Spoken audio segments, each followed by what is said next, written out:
Well, hi guys, I'm back for section B on chapter 1 and wireless mics. There are various forms of wireless mics, and a lot of them use different kinds of frequency things, but we've kind of narrowed things down these days to more of a UHF and having a specific channel that we transmit and receive on, and that helps us to kind of narrow things in. We've had some things dictated to us now, frequencies that we used to be able to use but can no longer use. So if you're looking at used equipment or old equipment, you might double check your frequencies and see if those fall in the boundaries of what is acceptable these days. And because you hate to buy a microphone and spend a bunch of money and then you cannot use it, and that would be a real bummer. Uh, but not only do we have microphones that are wireless, we also have wireless transmitters that can hook up to instruments. So our instrumentalists can be wireless guitars, bass, uh, and those sorts of things. So we want to keep an eye on that. Each wireless unit that you add adds a new level of complication to your system, in that you cannot be transmitting and receiving signal on the same channels, uh, because they'll interfere. And you want to pick channels that are far enough away from each other to minimize any interference. Again, the more mics, the more wireless equipment you have, the more complicated your system becomes. And most of the companies these days make great charts for different areas and great charts of compatibility if you need to have 5 wireless mics or 10 wireless mics or 15, of what channels to use and are typically best in your area. Again, you'll have to go through a testing procedure with each of those just to kind of make sure that they do indeed work and they aren't interfering with the other equipment. And if you run wireless in-ears, wireless monitoring, you also have that is another complication that can add to your system, and making sure that you're not not sending something into a wireless in-ear pack from a wireless mic. That I've never ran across that, but it would be sort of a nightmare. Uh, so your wireless stuff is going to have different antennas, and that's probably your biggest culprit if you're having problems of things picking up like they should. Somewhere along the line, basically your signal is being lost. It's being interfered with something. Now, interference can come in a lot of ways. It could be a bad antenna. It could be that there's a lot of energy in the room that's interfering. Whether it be wireless routers or what, it could be a number of things. You just kind of have to continue to work through that. Usually, there's indicators on the wireless units themselves to let you know they are picking up. Uh, One of the things we mentioned in class is about diversity on microphones, uh, whether they're true diversity or not. And true diversity basically is saying we've got two antennas and two signals coming in to the wireless receiver, and it's going to look at both signals and decide which one is the best, and is going to give you the best signal and choose that one. And they do it automatically, so you don't have to decide, okay, this signal over here, this signal over here, because your performers often move around, or your speakers, and they just moving around just a little bit may change that reception on the receiver. So just some kinds of things to think about as you proceed through there. Uh, Instrument pickups, uh, they're basically little microphones on the guitars. The pickups, they're little bitty microphones in their own little way, and they pick up the vibrations, and they convert that, and then they send it to a signal. And they're combining a guitar has six, typically six strings on it, and so there's six little microphones there, picking up the signal and bringing that in its own sort of internal mixer, and then sending it back out. Another thing in this chapter talked about mic placement. You kind of have to look at what's going on. If you're working with a vocalist, obviously, they're going to be in there. But if you're working with a choir, typically you're not going to have 60 mics to stick in every choir member's hand. So you got to look at the proximity and what your boundaries are of mic pickup for the choir mic you may be using. because you want to mic the choir and not necessarily the band. So proximity makes a big difference. I remember in one church, the choir and the band were relatively close together, and one of the things I did was I split them way apart. I moved the drums to the opposite side of the platform, and the choir to the other side of the platform. The choir used to be in the middle of the platform, and it just made it for me, in my personal opinion, to get the choir as loud as I wanted them to be, because the drums were too close and the choir mics were picking up tons and tons of bleed. And at that time, the drums weren't enclosed at all either, and so that made it even more complicated. When we mic, like when talking about drums, when we mic drums, uh, some rooms may not need miking on drums.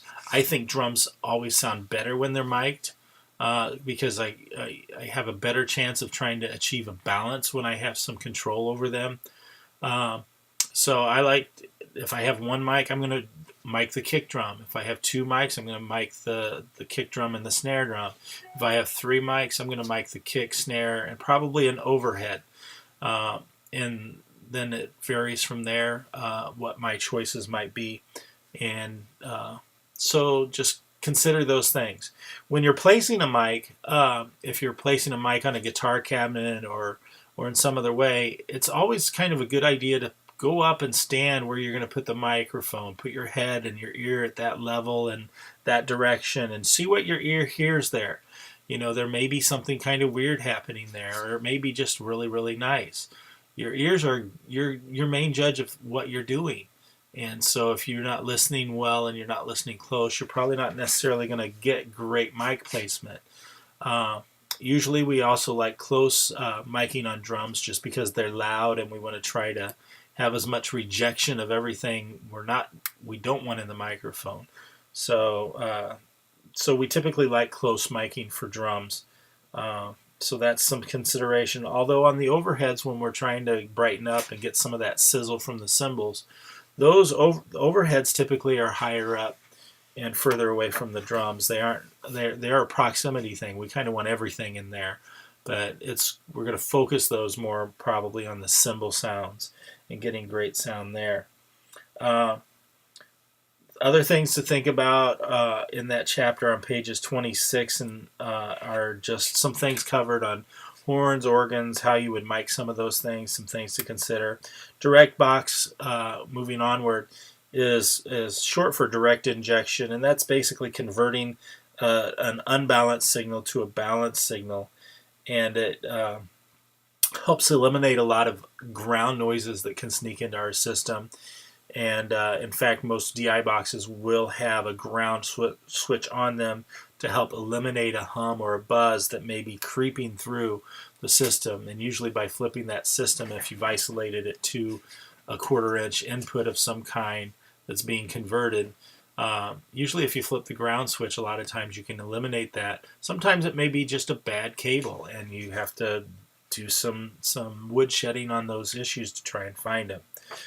There are different types of DI boxes, active and passive. Actives are going to require some sort of power, but they also have the ability to usually provide power if needed for something. DI boxes in use. One of the things I underlined, it's a good idea to keep DI boxes away from strong magnetic fields, particularly any wiring carrying high current. We talked a little bit about this, not so much specifically, but what we talked about was fluorescent lights.